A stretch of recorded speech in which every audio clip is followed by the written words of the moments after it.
어려운 상황 속에서 은혜롭게 찬양해 주셔서 감사합니다. 우리가 먹는 깨 가운데 들깨라고 있습니다. 들깨를 많이 먹으면 들깨입니다. 그래서 이 시간 예배 시작하자마자 졸고 있는 분이 계신데 들깨를 많이 드신 분. 또 참깨라는 게 있습니다. 참깨. 요즘에는 참깨를 많이 먹어야 돼요. 자네가 참깨, 어머님이 참깨, 참아야 될 일이 많이 있습니다. 그러나 들깨보다도 참깨보다도 귀한 게 있다면 함께, 우리 함께.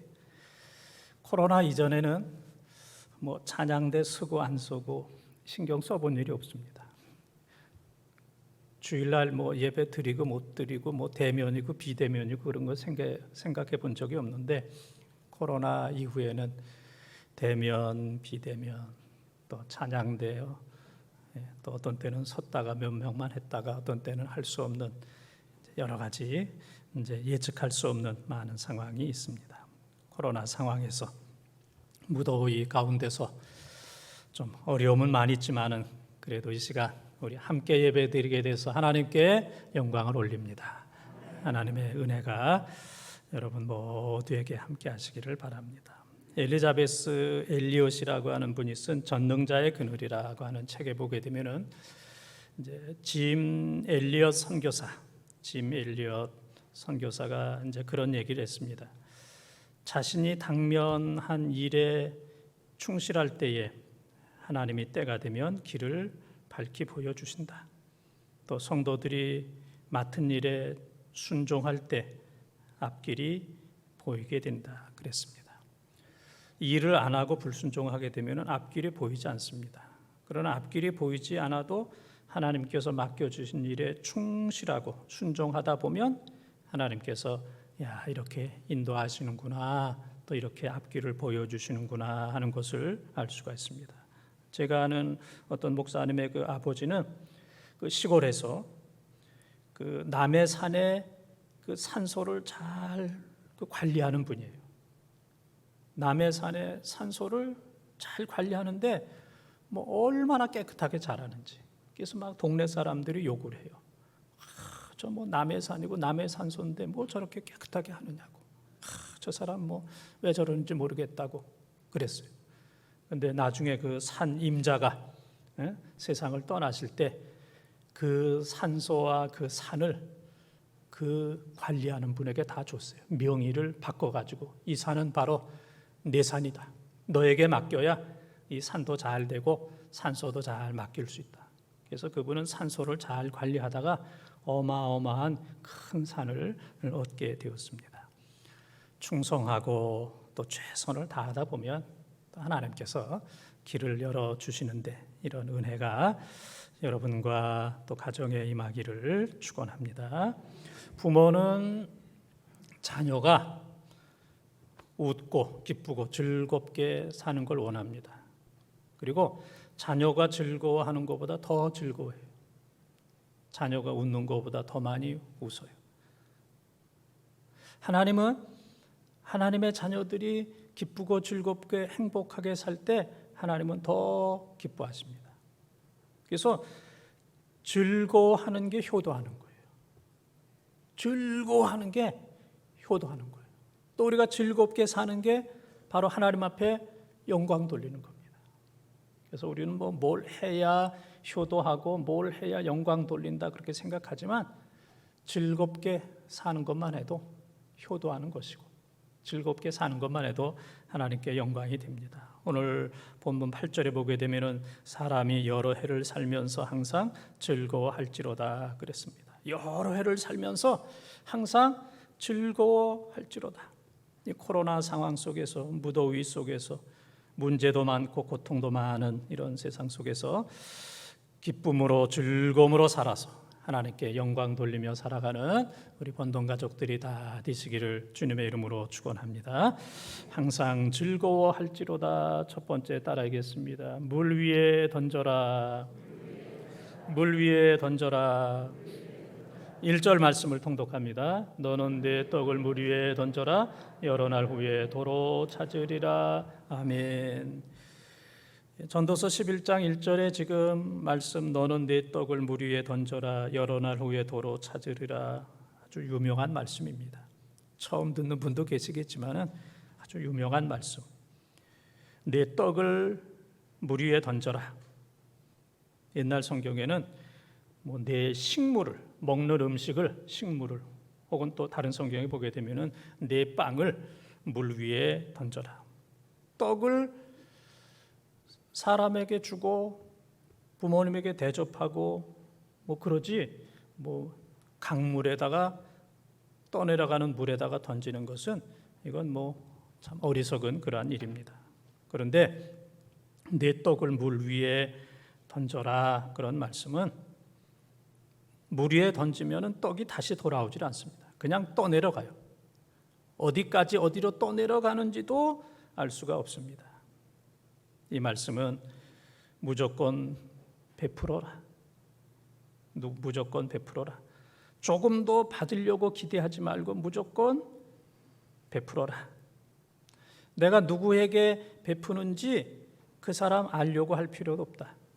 내가 베푸는 것조차도 잊어버려라. 내가 구제했다. 내가 그것도 잊어버리고 누가 나의 도움을 받았다.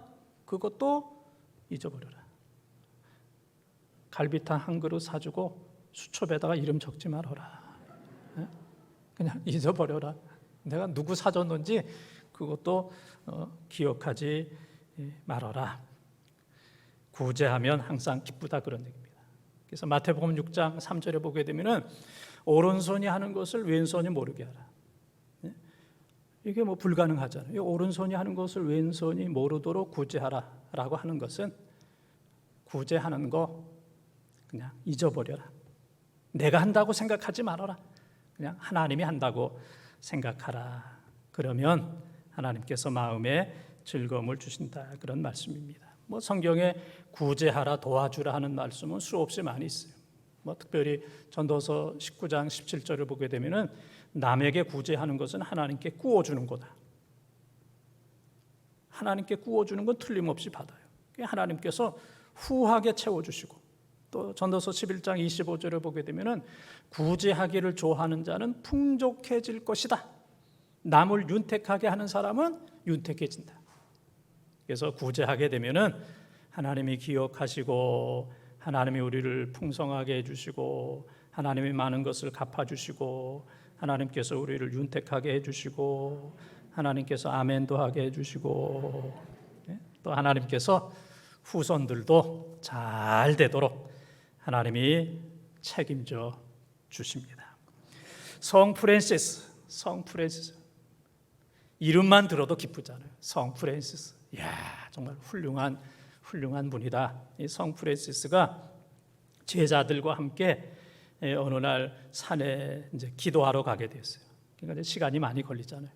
그래서 이 교회를 한 제자에게 맡겨서 교회 잘 지켜라. 우리가 갔다 올 때까지 교회를 잘 지켜라 그랬더니 이 깡패 세 놈이 이 성 프랜시스와 제자들이 없는 것을 알고 깡패 세 놈이 와가지고 교회에 있는 물건을 훔쳐가게 되었어요.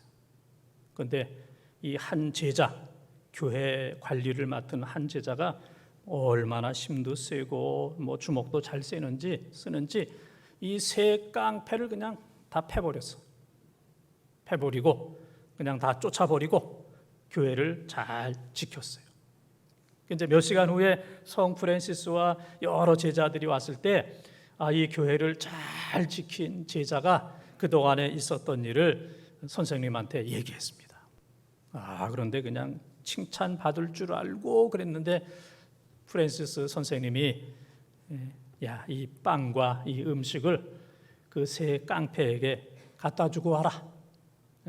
그들 매 맞아서 얼마나 힘들겠느냐. 그 깡패들에게 갖다 주고 와라.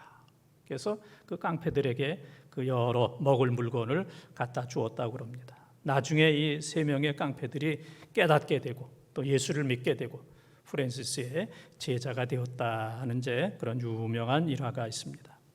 세상에는 이 깡패와 같은 그런 사람도 있어요. 남의 물건을 빼앗는 그런 사람도 있고 또 세상에는 이 제자처럼 자기 것을 그냥 목숨을 다해서 잘 지키는 이제 그런 사람도 있습니다. 그냥 움켜쥐고 지키는 그런 사람이 있는 반면에 또 세상에는 성 프란시스처럼 조건 없이 상관없이 뭐 선행에 또 악하고 선한 거 관계없이 무조건 나눠주고 섬기는 이런 세 부류의 사람이 있습니다.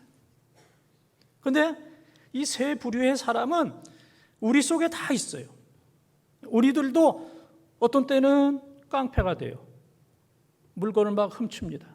남의 것을 막 빼앗습니다. 어떤 때는 또 내 것을 지키기 위해서 막 싸우고 다투는 이런 일들이 또 많이 있어요. 내 거는 못 건드린다. 그리고 또 어떤 때는 내 것을 다른 사람들에게 조건 없이 이유 없이 나눠주고 섬기는 이런 경우들이 많이 있습니다. 그래서 뭐 우리는 어디에 딱 고정된 사람이 아닙니다. 깡패 생활하다가 또 어떤 때는 내 거를 지키다가 어떤 때는 내 것을 다른 사람들에게 나눠주는 이제 이런 삶을 끊임없이 살고 있는데, 우리가 살면 살수록 우리의 삶이 정말 다른 사람 도와주고 나누어주는 대접하는 그런 삶이 될 수 있도록 우리는 최선을 다해야 됩니다. 우리가 죽으면 도와주지 못합니다. 또 물질이 없으면 도와줄 수가 없습니다. 우리가 살아있을 때 다른 사람들을 도와주고 섬길 수 있는 겁니다. 그리고 우리가 도와줄 때는 가장 좋은 것을 줘야 돼요. 가장 좋은 것을 남에게 주고 하나님께 드리는 것, 이것이 바로 믿음이고 이것이 바로 신앙입니다. 가장 좋은 것을 하나님께 드리고 또 이웃에게 드리는 것, 이것이 바로 믿음이고 신앙입니다.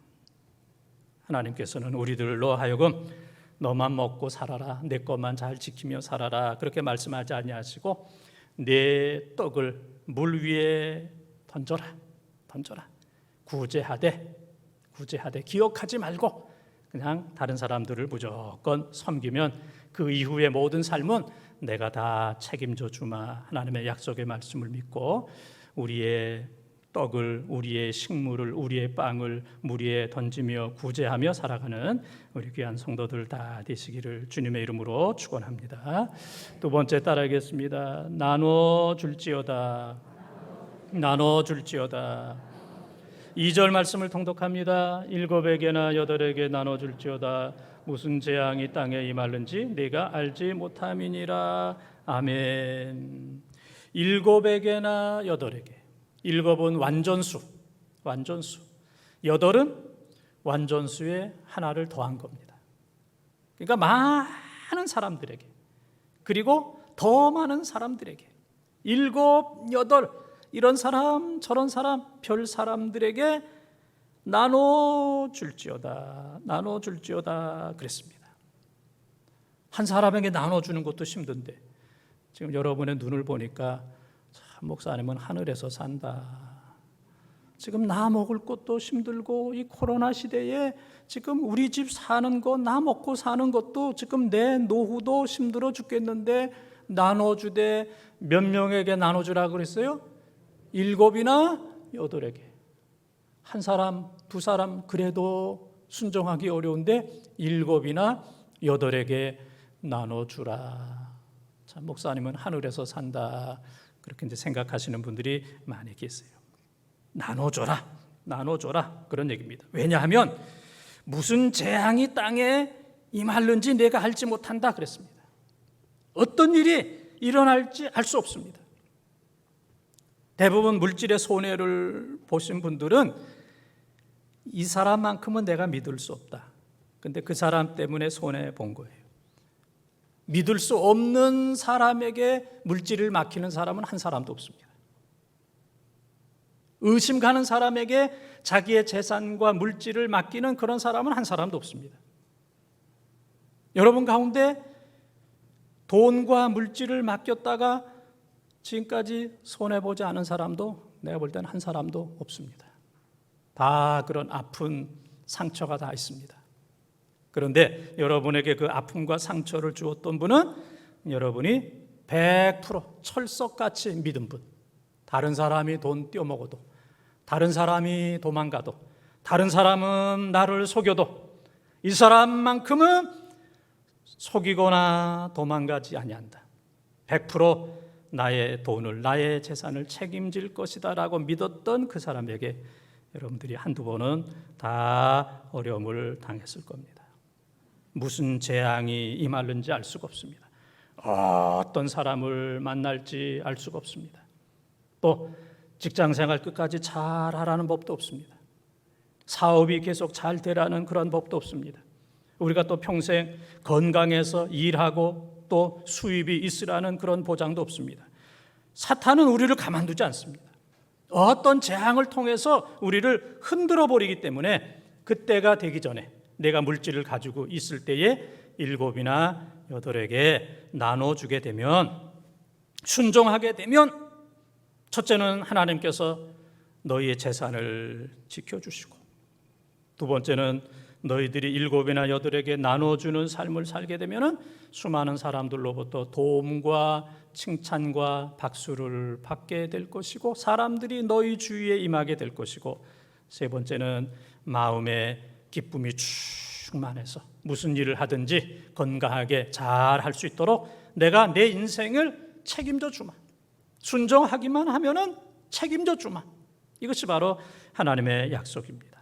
그래서 7이나 8에게 자기의 것을 나눠주는 것은 하나님에 대한 절대적인 신뢰와 신앙이 없이는 결코 순종할 수가 없는 겁니다. 우리나라에도 그 미리네 가게, 그런 가게가 있어요. 가게 이름이 미리네 가게예요. 제가 인터넷을 찾아보니까 우리나라에도 미리네 가게가 500개가 있어요. 미리네는 돈을 미리 내는 겁니다. 그래서 빵가게도 있고 식당도 있고 쌀가게도 있고 분식도 있고 안경점도 있고 휴대폰 가게도 있고 미리네 가게가 다양하게 500개가 있습니다. 예를 들어서 식당에 내가 가서 이제 밥을 한 그릇 먹어요. 그럼 갈비탕이 10,000원이면은 내가 20,000원을 내요. 미리 내는 겁니다. 내 것 먹고 10,000원을 미리 내는 거예요. 그러면 돈 없는 사람이 그 가게에 가서 그 10,000원어치를 먹는 거예요. 나는 누구를 위해서 돈을 미리 냈는지는 모릅니다. 그러나 배고픈 사람은 누군가 나를 위해서 돈을 미리 낸 사람이 있기 때문에 가서 돈을 내지 않고 먹는 것, 돈을 내지 않고 물건을 갖는 것, 이런 가게가 미리네 가게인데 우리나라에 약 한 500개가 있다고 그래요. 그런데 그 간증을 보니까 그 미리네 가게 식당을 운영하는 분이 이렇게 보니까 공짜로 밥을 먹는 사람들이 얼마나 기뻐요. 내가 돈을 안 냈는데 누군가 나를 위해서 미리 돈을 내서 내가 10,000원짜리 갈비탕 맛있게 공짜로 먹는다. 얼마나 기쁘겠어요. 그런데 10,000원짜리를 먹으면서 20,000원을 내고 누군가를 위해서 10,000원을 미리 내고 갈비탕을 먹는 사람은 더 기쁘더라 하는 얘기입니다. 더 기뻐요. 얻어먹는 사람도 기쁘지만은 돈을 미리 내는 사람, 누군가를 위해서 미리 내주는 사람들의 얼굴이 더 기쁘더라. 그 식당 주인이 여러 해에 걸쳐서 그 얼굴을 분석을 해보니까 공짜로 먹는, 대접받는 사람보다는 대접하는 사람이 더 크게 기뻐하더라, 그런 얘기입니다. 사도행전 20장 35절에도 보게 되면은 주는 자가 받는 자보다 더 복되다 그랬습니다. 주는 자가 받는 자보다, 받는 자도 얼마나 기뻐요. 그러나 성경은 얘기하기를 주는 자가 받는 자보다 더 기쁘다. 마태복음 7장 12절 남에게 먼저 대접하라. 너무 귀한 말씀이기 때문에 황금률, 그렇게 얘기합니다. 황금과 같은 말씀이다. 황금과 같은 말씀이다. 남에게 먼저 대접하라. 대접하는 사람은 황금과 같은 사람이고 기쁨이 충만한 가치 있는 좋은 귀한 사람입니다. 세계 선교의 아버지 윌리엄 캐리라고 하는 분이 있습니다. 윌리엄 캐리 1761년에서 1834년까지 살았어요. 영국 분인데 인도에 가서 선교사 40년을 했습니다. 그런데 선교사 잘해가지고 세계 선교의 아버지, 그렇게 얘기합니다. 이 사람은 본래 직업이 구두 수송공이에요. 구두 파는 사람도 아니고 구두 수선하는 사람. 구두 수선하는, 꿰매는 구두 수선 공이었는데, 어느 날 이분이 은혜를 받고 일본에 인도에 선교를 가야 되겠다. 그렇게 해서 자기 교회와 또 교단에 내가 선교사로 가겠습니다. 그랬더니 교회와 교단에서는 당신은 안 된다. 당신은 학교 교육을 받은 적도 없고 또 신학교 교육을 한 적도 없고 또 체계적으로 무슨 훈련을 받은 적도 없고 당신은 그냥 구두 수선공으로 있는 그런 사람이기 때문에 우리 교회와 우리 교단에서는 당신을 정식 선교사로 파송할 수가 없다. 그래서 이분은 교회와 교단의 파송을 받지 못하고 그냥 혼자 혈혈단신, 홀홀단신, 혈혈단신, 혼자의 몸으로 교회와 어떤 교단이나 조직이나 다른 사람들로부터 파송을 받지 못하고 후원을 받지 못하고 혼자 인도에 가서 선교를 했어요. 그런데 놀라운 것은 40년 동안 인도에는 이제 여러 미종족이 살잖아요. 우리나라는 그냥 대한민국 사람들만 살지만은 인도에는 여러 종족의 사람들이 사는데 언어가 다 달라요. 그래서 이분이 40년 동안 16개 언어를 성경을 번역을 했어요. 성경 사실 한 번 읽는 것도 어려운데 성경 전체를 16개 나라로 번역을 한 것. 그 다음에는 세람푸르라고 하는 대학을 설립했어요. 인도의 큰 대학, 세람푸르라고 하는 큰 대학을 설립을 했어요. 이분은 구두 수선공으로서 교회에서도 교단에서도 너는 선교사 자격이 없어. 너는 선교사 자격이 없어. 갈래면 가고 말래면 네가 무슨 일을 하겠느냐 그랬는데 어느 선교사와도 비교할 수 없을 정도로 성경을 16 민족의 말로 번역을 하게 되었고 큰 대학을 세우는 엄청난 일을 하게 되었습니다. 그래서 이 윌리엄 캐리가 많은 말을 했는데 몇 가지 어록이 있습니다. 그가 한 말 가운데 하나님으로부터 위대한 일을 기대하십시오 그랬어요. 우리가 하나님을 향하여 너무 기대하지 않아요. 사람만큼도 기대하지 않고 하나님으로부터 위대한 일을 기대하십시오.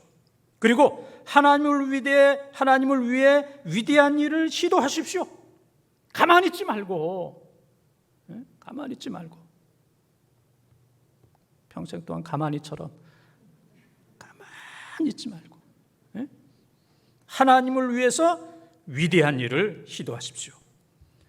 내가 죽으면 캐리 선교사에 대해서 아무것도 말하지 말고 캐리 선교사의 구세주에 대해서 말하십시오. 아주 감동적인 말을 남기게 되었습니다. 우리는 소유하는 사람이 아니라 나누고 섬기는 사람이 되어야 돼요. 많은 것을 소유한 사람이 부자가 아니라 많은 것을 나누고 섬긴 사람이 부자입니다. 나 먹고 살기도 어려운 세상에 7이나 8에게 나눠주라는 말씀은 참 어려운 말씀입니다. 그러나 그 말씀에 순종하는 것이 기적이고 신앙이고 또 하나님의 축복입니다. 예수님께서는 벳세대 광야에서 보리떡 5개, 물고기 2마리, 조그만 도시락 하나를 예수님 혼자 드시지 아니하시고 하늘을 우러러 감사 기도하시고 5,000명을 먹이셨어요. 남자만 5,000명, 여자와 어린아이 합하면 한 2만 명 정도 되는 사람들에게 나누어 주셨습니다. 자신은 먹지 않고 나누어 줬어요. 5,000명을 먹이셨어요. 오늘날도 혼자 5,000명분을 먹어치우는 사람이 있습니다. 혼자 5,000명분을 먹어치우는 욕심 사나운 그런 사람이 있는 반면에 예수님처럼 혼자 먹지 않고 5,000명에게 나누어 주는 섬기는 사람이 있습니다. 7에게 8에게 뿐만 아니라 5,000명에게 나누어 주고 섬기는 그런 사람이 있습니다. 나누며 섬기는 사람은 예수님과 같은 사람이고 이 세상의 작은 예수로 살아가는 사람입니다. 7이나 8에게 나누어 줄 때 7배, 8배, 수백 배의 하나님께서 기쁨을 주시는 줄 믿습니다. 어려운 세상이지만은 많은 사람들과 더불어서 나누어주며 예수님처럼 섬기며 살아가는 우리 귀한 성도들 다 되시기를 주님의 이름으로 축원합니다. 세 번째 따라하겠습니다. 하나님의 일을 하라. 하나님의 일을 하라. 5절과 8절을 함께 읽겠습니다. 바람의 길이 어떠함과 아이벤 자의 태에서 뼈가 어떻게 자라는지를 내가 알지 못함 같이 만사를 성취하시는 하나님의 일을 내가 알지 못하느니라. 사람이 여러 해를 살면 항상 즐거워할지로다. 그러나 캄캄한 날들이 많으리니 그 날들을 생각할지로다. 다가올 일은 다 헛되도다. 아멘. 우리 인간이 다 아는 것 같고 똑똑한 것 같지만 그렇지가 않아요. 오늘 말씀에도 있다시피 자연 법칙을 우리가 잘 몰라요. 바람이 어디서 와서 어디로 가고 어떻게 생겼는지 잘 몰라요. 잘 몰라. 또 이 생물학적인 지식도 잘 없습니다. 아이가 어떻게 생기는지, 뼈가 어떻게 자라나는지, 배 어머니의 태 안에서 어떻게 자라나고 성장하는지 우리가 자연적인 지식도 좀 부족하고 좀 부족한 게 아니라 너무 부족하고 이 생물학적인 그러한 지식도 우리는 너무 부족합니다. 그런데 우리의 최고의 단점은 내가 다 알고 있다는 거.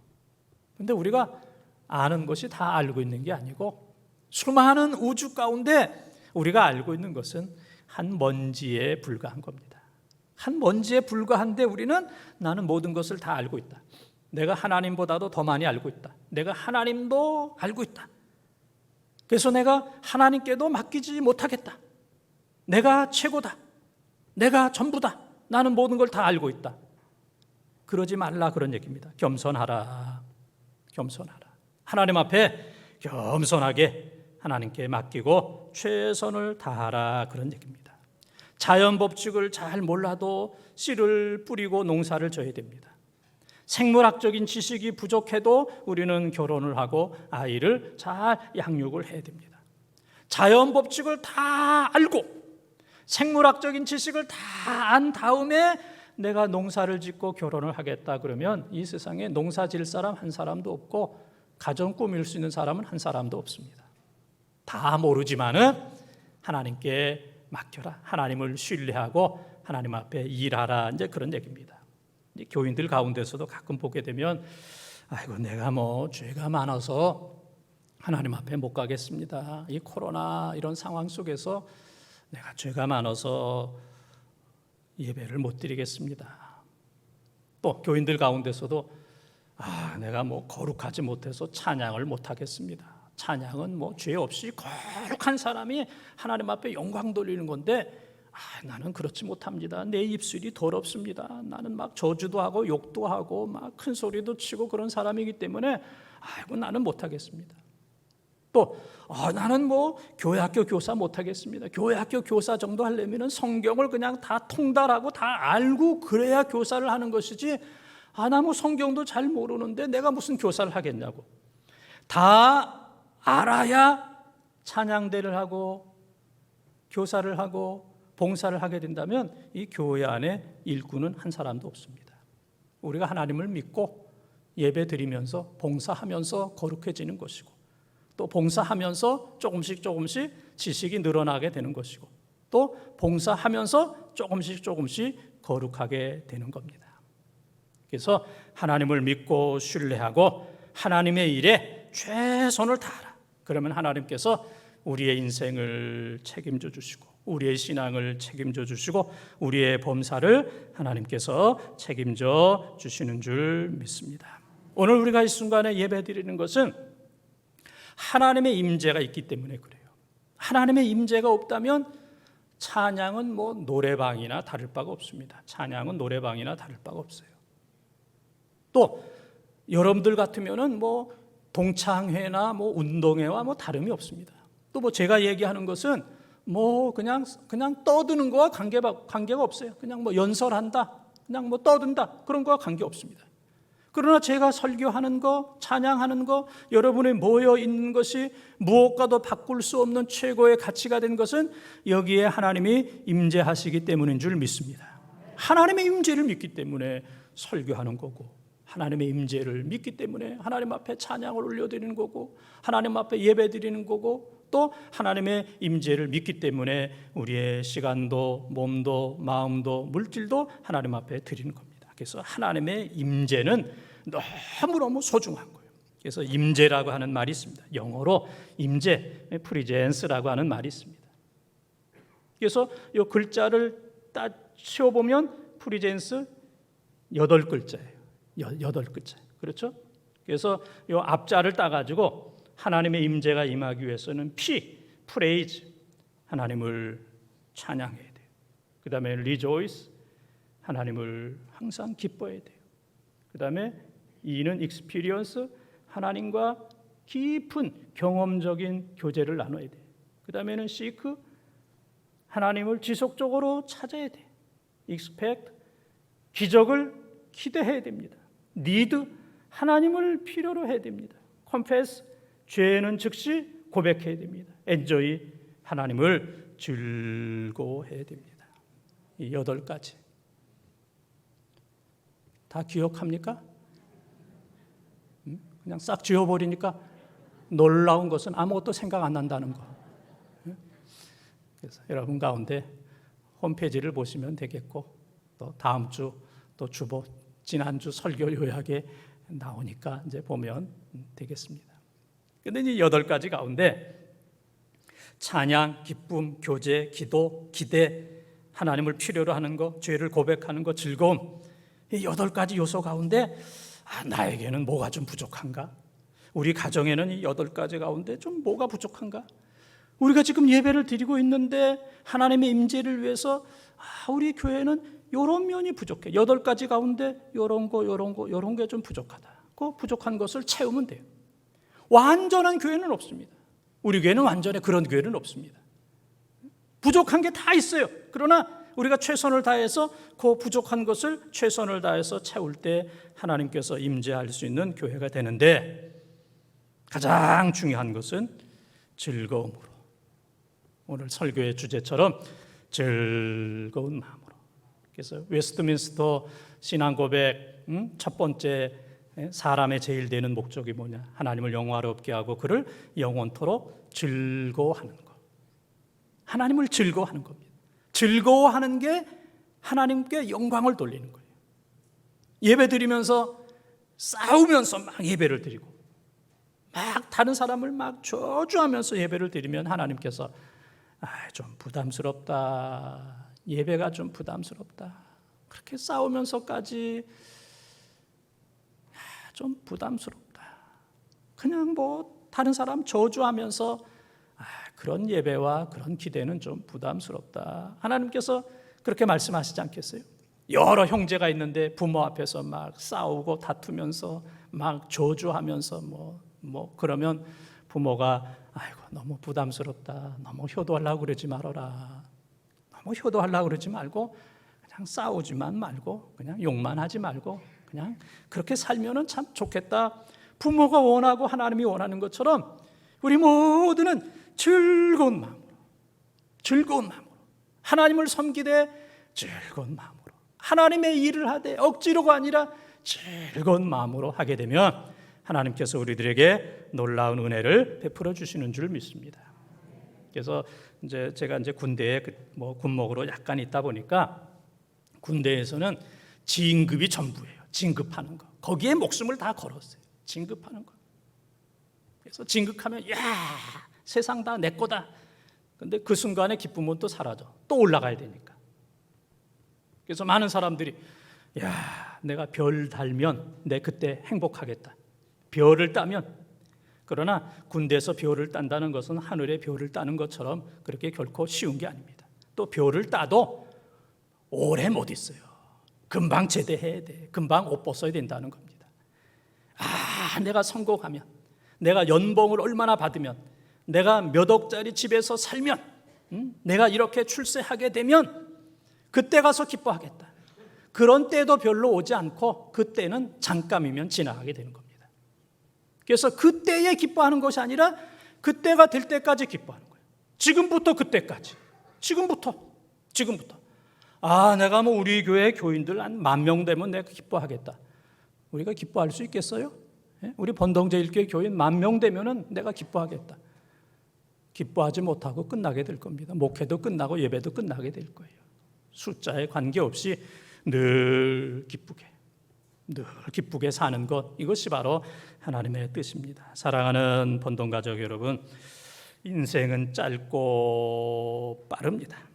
그래서 시편 90편 10절 12절에 보게 되면은 우리의 인생은 풀과 같고 꽃과 같고 그림자와 같고 안개와 같다, 그렇게 표현을 했어요. 풀, 꽃, 그림자, 안개, 한순간에 쫙 지나가요. 우리 인생이 그렇게 지나가는 겁니다. 그런데 이 짧은 인생 속에서 우리가 영원한 삶을 사는 것, 이 땅에 살면서 영원한 삶을 사는 것은 오늘 주신 말씀처럼 우리의 떡을 물 위에 던지고, 그리고 모든 사람들 7, 8에게 나누어 주고, 어려운 상황 속에서도 하나님의 일을 하는 사람은 이 세상에서 영원히 사는 사람입니다. 오늘 6.25 회상주의를 또 상기주의를 맞이하면서 우리가 전쟁으로 인해서 남북 또 분단으로 인해서 기쁨을 잃어버렸습니다. 코로나로 인해서 가정과 교회와 우리 마음의 기쁨을 다 잃어버렸습니다. 이제 우리는 기쁨을 회복해야 돼요. 다른 거 회복하는 것도 중요한 일이지만은 기쁨을 회복해야 돼요. 코로나는 금방 지나갑니다. 코로나는 금방 지나가요.